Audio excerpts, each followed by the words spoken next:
Previously on The Dream. I come from a PR background. I feel like if there's anyone who can make this work, it's me. Hello, Vampire! You broke the sales record! You broke the sales... And the reason why they're successful is they don't sell. We are all about sharing. You've unlocked the secrets to eternal life. And then millions of dollars spill out of your keyboard. That is the type of language that they use and the visuals. So it's not that far-fetched, but I will keep you posted. I just got a notification saying your amazing journey starts here. We can't wait to see how you grow this simple step into one of the best decisions of your life. Are you feeling motivated? I would say motivated is probably not the word I feel right now. She just sold you a shitload of product, and she's going to get a portion of that. Her work is done for the day. I actually forgot about that part until you just mentioned it. You're just transferring money from the later entrants to the earlier entrants, and that is the classic definition of a pyramid scheme. I feel like a hamster in a wheel, and at the end of the month, I'm reset to zero.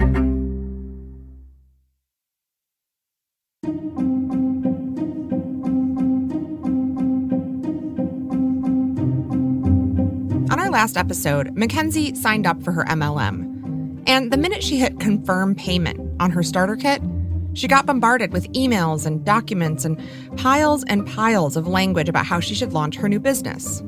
In all that paperwork, we found a few practical suggestions, like how she should post 6 times a day on Facebook, how she should magically find 30 people to make over in 1 month, and try to recruit them. Mixed in, though, everywhere we looked, we also saw a ton of motivational speech. Notes about self-improvement that were encouraging Mackenzie to be her best self and become a #girlboss. It was all, you can do it. You can sell all of this makeup and you can make your upline a bunch of commission and you can eventually run the world.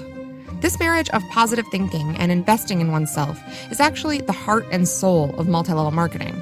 No success is unearned, and nothing is gained without sacrifice, a strong will, and an unwavering belief in your ability to lead and inspire others. Imagine if, at your current job, the size of your paycheck was directly proportional to your ability to sell a flawed mathematical formula so successfully that the people you're selling it to also want to sell it. Would that make you feel empowered? Does that sound fulfilling? That doesn't make any sense. I'm not asking you a question. I'm reading my VO. Was it always this way? Did the pioneers of multi-level marketing intentionally tie money-making to self-esteem and therefore the ability to inspire others? Well, let's ask Dan. Yes. It was literally always that way. I'm Jane Marie, and this is The Dream, Episode 4. The Mind is a Fertile Field.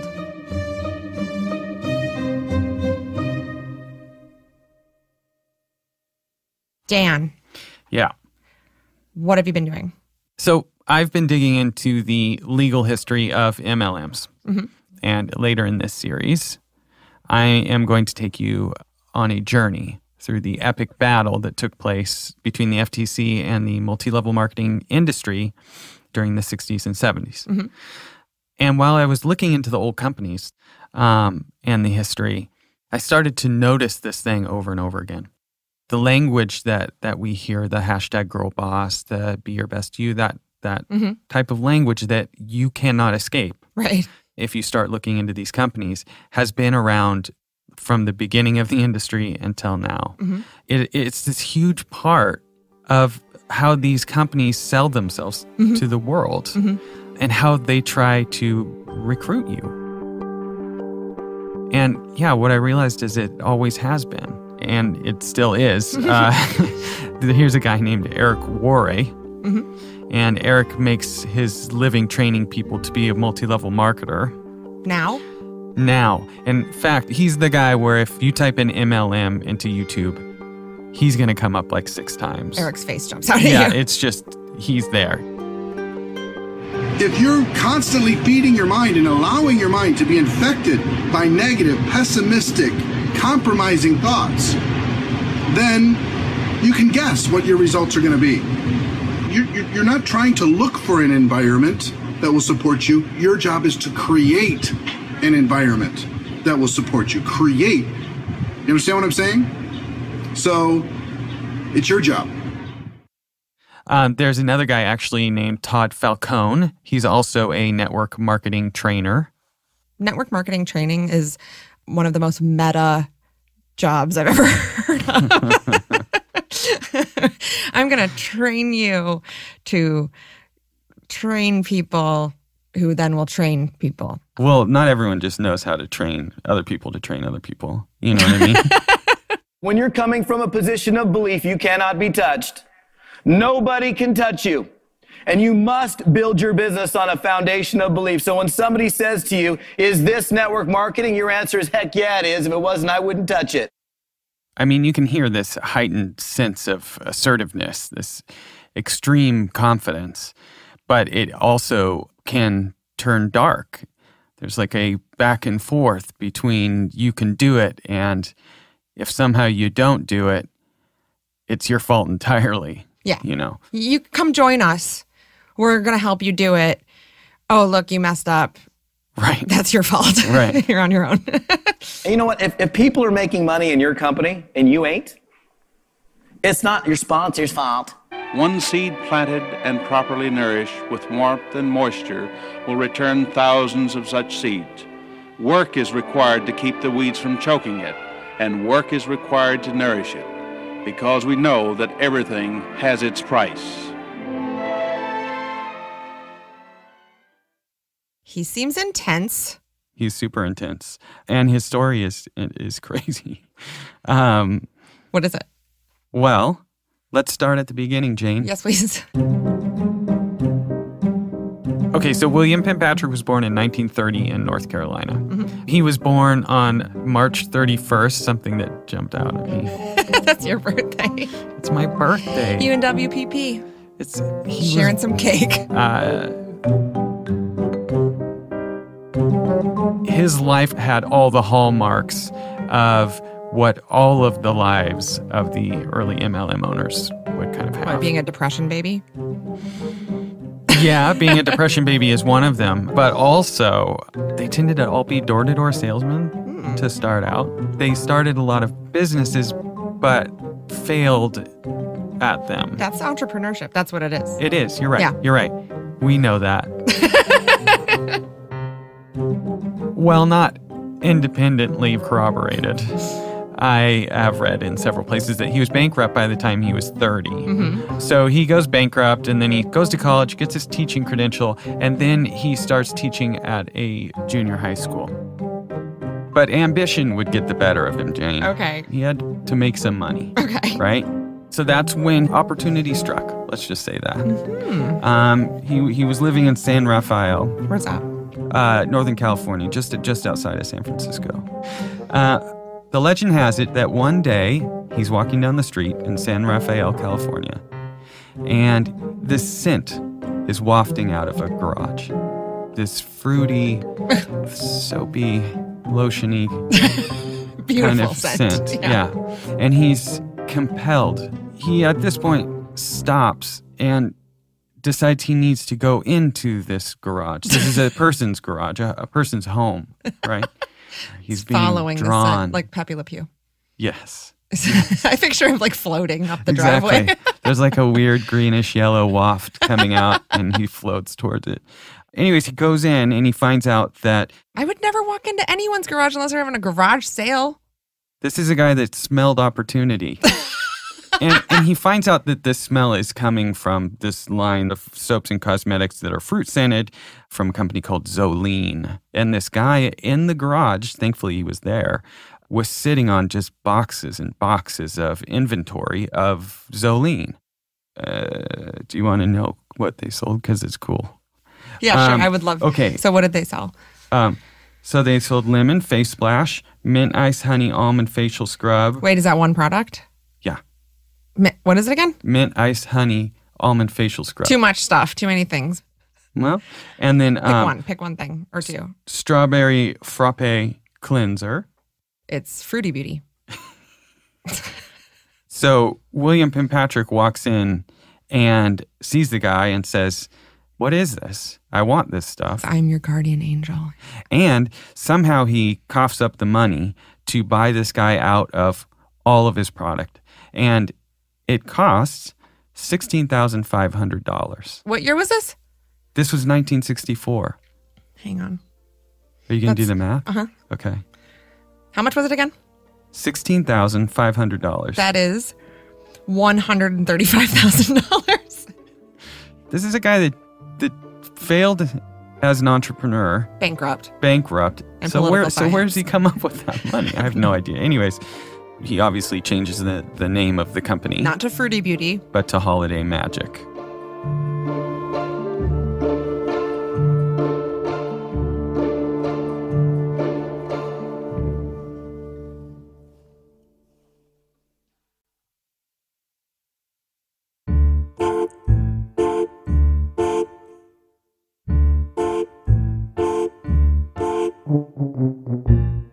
Now, where were we? Ah, yes. The perhaps evil genius of William Penpatrick and his wild ride from bankrupt businessman to junior high teacher to prospective peddler of peddlers of Fruity Beauty. There was no YouTube in the 1960s. Dang it. So we don't have the kind of endless treasure trove of blathering on that you get from Eric Worre and Todd Falcone. So all we have to prove that WPP was just like every other one of those blowhards is that singular rare recording of him, part of which you heard earlier. Dan found it on eBay. But don't worry, it's jam-packed with gems. It's a vinyl record, and it's called... I have to look at it because it's got a long and important name. First of all, it's put out on Holiday Magic Records. And it's called... Red, White, and Blue. And with a handsome photo. That photo, it's like a... or a painting. An oil painting like of him that looks very much like Nixon. Yes. And it's called Happiness and Success Through Principle. I mean, if you listen to it, he has a perspective that you're just not going to find anywhere else. You know? You think so? This leads me to the point of the principle which I have discovered as the foundation of my security and happiness, which is success. My first inclination is to do as most men do. That is, to confuse the issue by lengthy analyses of the several specific issues available. A volume of 1 million pages could be written on the general subject, with a discussion of how many angels could stand on the head of a pin, to the other extreme of how did the earth get here. Since I do not wish to enhance my ego, and since my purpose is to sincerely share with everyone those things that I have discovered to be true, I will only give you the principle, knowing that when you understand the principle, you will then apply it to the many available issues before you. That doesn't mean anything. No, but it's just a word salad that you can get lost in really easily. I'm reading the back of the record. It says, a few of William Penpatrick's principles. Are you ready? Yeah. Here's one of them. There is absolutely nothing wrong with being wealthy. That's a big one for him. That what you're doing is you're providing a service. So if you're wealthy, that's just because whatever you're doing is a great service, obviously. You're providing a great service. Yeah, if you have the money in your hand, then you are inherently valuable. Wealth comes from giving something of value to other persons who are willing to pay for this value. Each man in a free society is rewarded by his fellows in accordance with his contributions to his fellows. Should you desire wealth, find a better way of giving what you have to offer to more people. The more people you can help, the more people will pay you for this help. This is a man who owns a fraudulent business. Is it really fraud, Dan? Or is the real fraud that you don't think you deserve that money? He just says he deserves it out loud. That's what he says, and then that's enough. Yeah, that's the idea, I guess. He's trying to sell people anyways, is that he deserves it. Or that you can just say that out loud. I deserve money, and then you get money. Yeah. Did it work? Well, according to the New York Times, he was a millionaire at 34 and a multimillionaire at 36. From this company? From this company. That a guy couldn't even sell one thing out of his garage. A No. product that would not move. Yeah, but the real product was him. It was William Penn Patrick, or the idea, at least, that anyone could become like him, I guess. Not the fruity beauty. Today, I am earning more money each week than 90% of the American people earn a year. Soon my earnings per day will be likewise. This money will continue as long as I desire it to. But money alone is a shallow thing and should not be a man's sole purpose. That's one of my favorite parts. This money will continue for as long as I desire it to. Mm-hmm. Well, first of all, William Penn Patrick, that did not turn out to be true. One of the things he was known for was being a proponent of what's called the sour grapes philosophy. He was widely quoted as saying, "Those who condemn wealth are those who have none and see no chance of getting it," which I feel like is kind of a reductive way of looking at wealth accumulation. There are many parasites who give nothing of value to an economy or society and yet demand to be fed. Oh, haters gonna hate kind of thing. Sour grapes. He is like maximum blowhard. He is, but we can't blame him. And what I would find out is that this is like as American can get and has a long history. Okay. Jane, do you know who Phineas Quimby is? Should I? No. Great, then no. Okay. Well, a lot of this way of thinking that we're talking about came from something called New Thought. And Phineas Quimby was one of the, I guess you would say, forefathers of New Thought. Phineas Quimby was a hotshot hypnotist in the early 1800s, right? Sweet. It is sweet, huh? And he really believed in this idea that you could change your own destiny. As an individual, it was kind of a mind over matter or mind over circumstances. And at the time, it fit in really well with what would become the American dream, or what we think of as the American dream.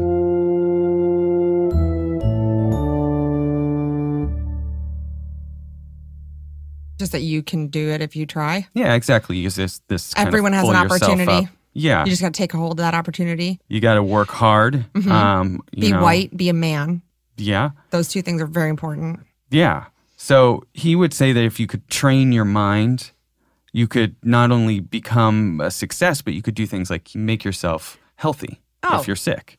One of the people that was very interested in his writing was Mary Baker Eddy. She was the woman who started Christian Science. And also very much believed in the power of prayer, in this case, to cure yourself of illnesses and find the keys to success within you, or failure. Okay. So if you hold the keys to your success or failure, then it's up to you to unlock them. It is your responsibility to do that, and you have the opportunity to do that. Okay. And New Thought would evolve through the 1800s. And at the time of the Industrial Revolution, we had the birth of mass manufacturing, right, which gave birth to the need for a massive sales force to sell the products that they were manufacturing.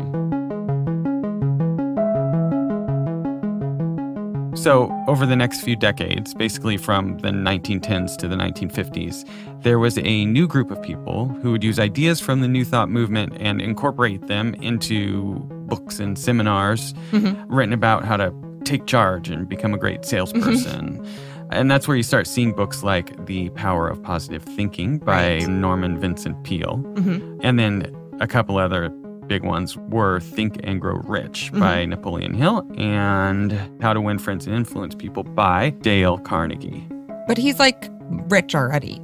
Dale Carnegie? Yeah. No, he wasn't. He's not a Carnegie? He's not a Carnegie, but he did decide something very early on that was probably a great decision for him, which is he spelled his name with a Y when he was born, and then he changed it to an IE, which would be a Carnegie that we would know. Like I thought he was like steel Carnegie magnate. Hall.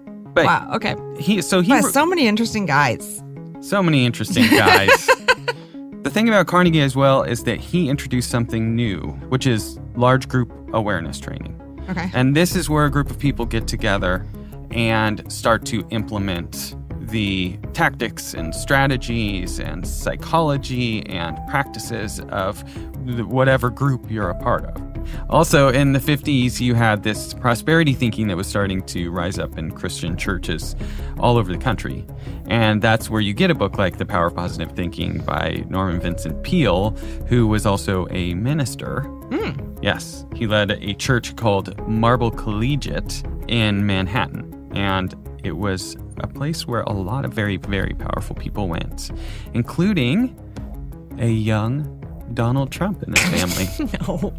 No, seriously. Frontline actually lays it out in an episode about Trump and totally captures this permission slip that Norman Vincent Peale was writing out for the congregation. Like, go get what's yours.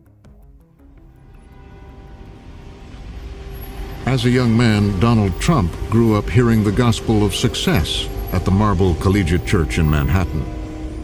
Donald's father made sure to expose him to Norman Vincent Peale. How then can you face the future with confidence? It elevates capitalism, honors wealth. By being 100% alive. You are endowed with the tremendous powers of God, and you may have trouble with it, but you can handle it. So William Penpatrick basically took from all of this stuff, the power of the mind to affect your circumstances, the power of positive thinking, large group awareness training, prosperity gospel, and he made it dark because he's very dark, and he created this training program for his employees at Holiday Magic called the Leadership Dynamics Institute. He also required his employees to go if they wanted to move up the ladder at Holiday Magic. So it's like a continuing ed kind of thing where you go get your master's and you get a raise. Right. Only it's creepy office retreat. Right.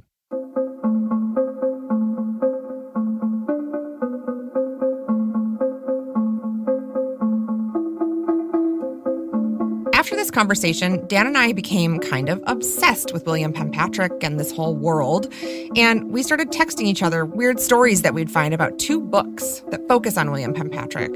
The one I read is called Outrageous Betrayal, and it talks all about William Penpatrick and leadership dynamics and how he took that new idea and also turned it into an MLM.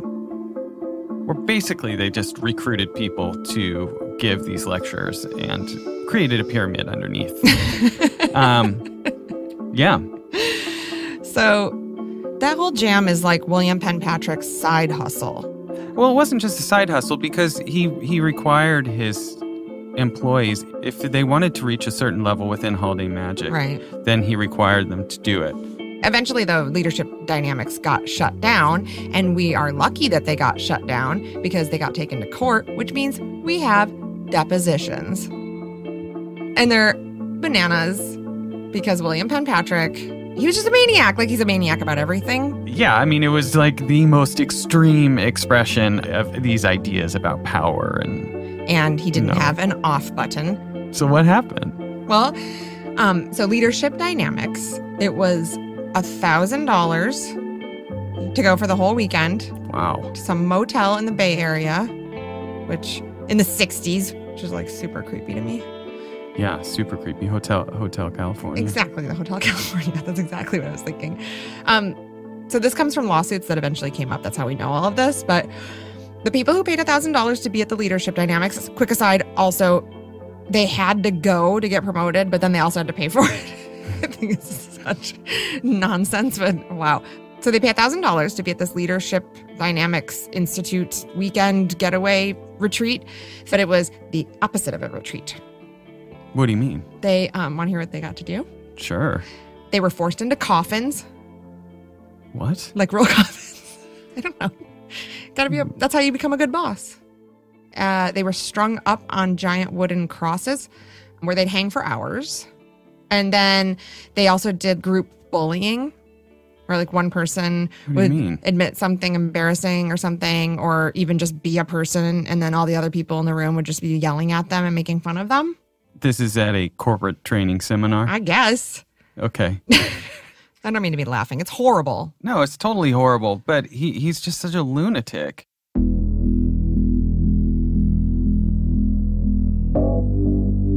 this is taking this idea of challenging yourself, facing difficult traumas through brutal honesty to just the absolute darkest place. There was a New York Times article written in 1973, and this is kind of after a lot of the depositions had been taken, the lawsuits filed, the lawsuits concluded. It was talking about the coffins. It says sometimes students were stuffed into coffins and others were strung up on a cross, which we've heard. When he was questioned under oath about this, Mr. Patrick said no one was nailed to a cross. They were tied, he said. Question: how was one individual tied to the cross? Answer: well, how would you normally tie someone to the cross? Mr. Patrick was asked if anyone suffering from claustrophobia was ever forced into a coffin. He replied, well, let me say this. If they did, they got over it. Then he had this exchange with the questioner. Is the coffin a pine box or was it? Answer: no, we had a modern coffin. Question: a modern coffin? Answer: yes. Question: with a pillow inside and a pad inside? Answer: yes. It's very nice. You would like it. What a creep. He's saying that being deposed. You would like it. To the lawyer deposing him. Mr. Patrick was asked at another point about people being injured in the classes. He replied, I don't think those things are damaging. A little painful, but a man needs to learn from his pain. And then we found that a couple people who had been at one of these leadership things wrote a book. That's right. It was a true story. It was called The Pit. And it was written by two former Holiday Magic distributors who were two of the people who were encouraged to go to these seminars. Right. There was a movie based on the book. The movie came out in the early 80s, and you can watch it on YouTube for free. And it's called The Circle of Power. Anyway, the movie's presented as fiction. It's presented as fiction, but it's based on a nonfiction book. And also, remember, we're talking about this crazy stuff because this is the world that MLMs came from. Right. Which is just insane. One of the scenes in the movie, they start talking about this guy and some trauma he had in his life. They were trying to make a breakthrough with him, really get to his core, get him to open up. Into the pit, Nielsen. Jack, no! I'm not playing anymore. Everyone plays, Jackie. Yeah, we can't rest until we help him through. Right? And they know all of this information about him, and they reveal that they know the information about him because his mom told the people who are running the training program about this information. And that actually came from a real thing that happened. Yeah.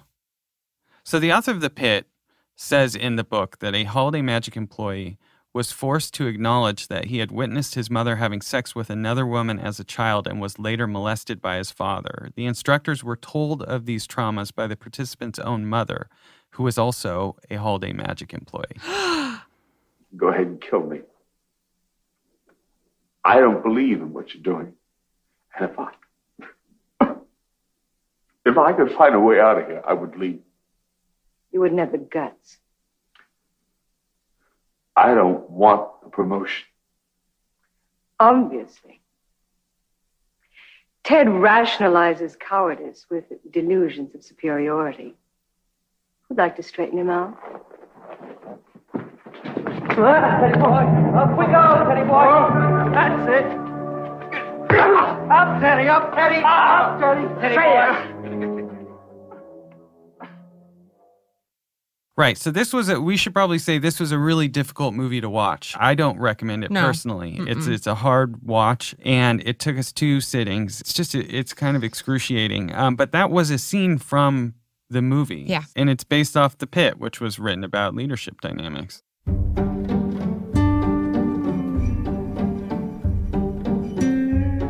The thing William Penpatrick and all these MLM leaders have in common is not just the language, not just the fandom of this particular business model, and not just their blowhardiness, but also their desire to be rulers of the quote-unquote free world.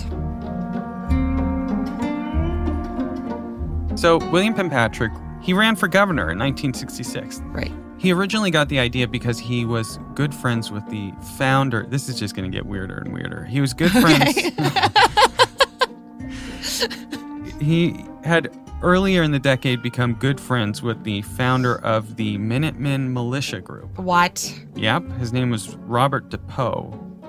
Robert and him struck up a friendship, and then they came up with the idea for him to run for governor against Reagan in the primaries under what's called the California Theocratic Party, which was a extreme far-right party.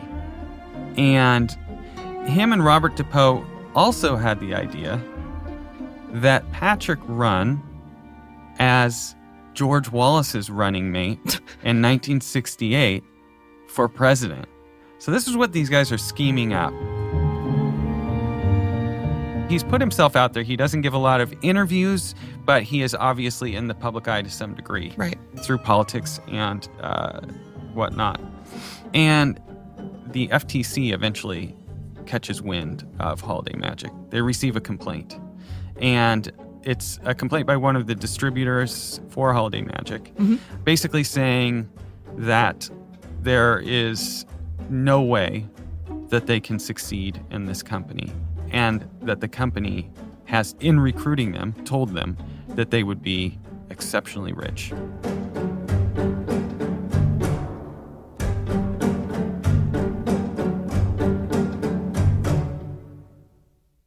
That's the big promise, right? You're going to be wealthy beyond your wildest dreams.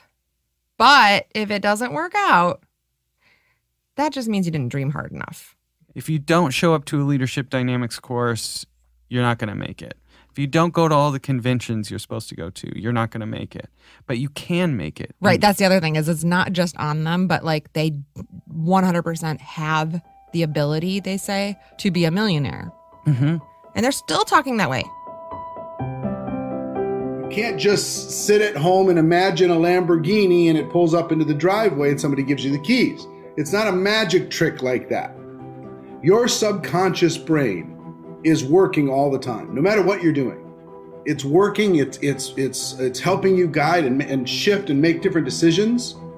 But if you get a clear picture in your mind, I believe you unlock the power of your subconscious mind. And when you unlock the power of your subconscious mind, it starts to grind and grind and grind and grind to make the picture that you have in your imagination a reality. So if you aren't a millionaire, it's because you're not unlocking your own potential, your wasted potential. That's what it becomes about, right? When you're recruited into an MLM, that's what they talk about. They don't focus on the numbers or how it actually works. In other businesses, if you're asked to take part in a business, to have something that looks kind of like a franchise, you would think that the numbers would make sense. Often with MLMs, the numbers don't make sense, and it is difficult to find a way, just purely in the numbers, to make money. Right. They talk about it in terms of you can do it, you're expected to do it, it's your fault if you don't do it, and it's not our fault if you don't do it. Right. So that becomes a conversation, and I think that it just clouds over this idea that it's really difficult to make any money doing this.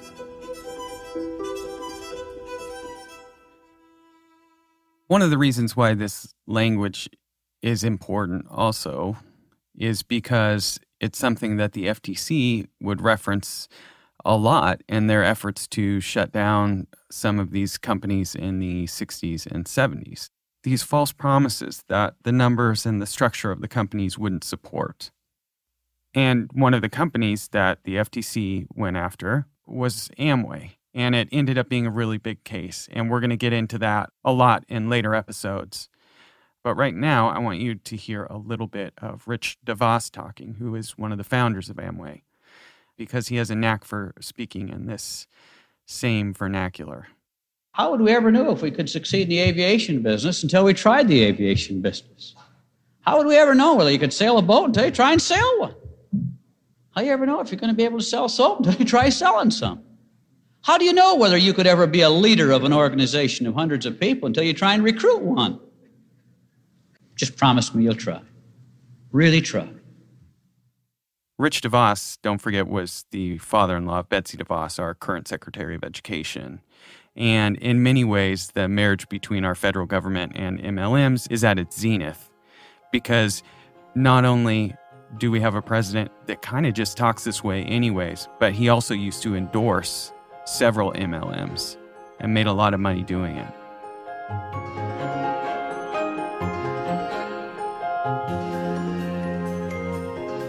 Never, ever quit.